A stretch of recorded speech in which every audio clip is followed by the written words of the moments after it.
Hello, നമ്മളിന്ന് പരിചയപ്പെടാൻ പോകുന്നത് റോയൽ എൻഫീൽഡിന്റെ ഏറ്റവും പുതിയ ബൈക്കായിട്ടുള്ള സ്ക്രാം 440 ആണ്. റോയൽ എൻഫീൽഡിൽ ഉണ്ടായിരുന്ന സ്ക്രാം 411ന്റെ പുതിയ അപ്ഗ്രേഡഡ് വേർഷൻ ആണ് സ്ക്രാം 440. ഈ ഒരു മോഡലിൽ പുതിയ ഫീച്ചേഴ്സ് ആയിട്ട് വന്നിട്ടുള്ളത് LED ഹെഡ് ലാംപ്സ് ആണ്. 411 cc ഉണ്ടായിരുന്ന എഞ്ചിൻ ഇപ്പോൾ 440 cc ആക്കി പവറും ടോർക്കും കൂട്ടിയിട്ടുണ്ട്. അലോയ് വീൽസിലും സ്പോക്സ് വീൽസിലും അവൈലബിൾ ആണ്. ഡുവൽ ചാനൽ ABS ആണ് ഈ മോഡലിന് വരുന്നത്. അതിൽ റിയർ ABS സ്വിച്ചബിൾ ആണ്. ടയർ സൈസ് വരുന്നത് ഫ്രണ്ട് 19 ഇഞ്ച്, പിറകുവശത്ത് വരുന്നത് 17 ഇഞ്ചാണ്. ഗിയർ ബോക്സിനെ കുറിച്ച് പറയുകയാണെങ്കിൽ 6 സ്പീഡ് ഗിയർ ബോക്സ് ആണ് വരുന്നത്. വേറൊരു അപ്ഡേഷൻ എന്ന് പറയാനുള്ളത് ബാക്ക് സൈഡിൽ നമുക്ക് ടോപ്പ് ബോക്സ് ഫിറ്റ് ചെയ്യാന്നുള്ളതാണ്. ടോപ്പ് ബോക്സിന്റെ സ്റ്റോറേജ് വരുന്നത് 7 kg വരെയാണ്. മറ്റൊരു അപ്ഡേഷൻ വന്നിട്ടുള്ളത് സെൻട്രൽ സ്റ്റാൻഡ് ആണ്.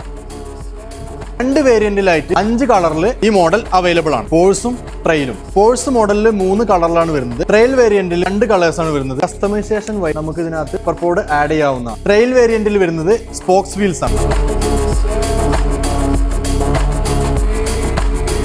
റോയൽ എൻഫീൽഡിന്റെ ഓരോ അപ്ഡേറ്റ്സിനും പെരിന്തൽമണ്ണ ABC മോട്ടോഴ്സ് എന്റെ പേജ് ഫോളോ ചെയ്യുക. Bye from Shebin rider life.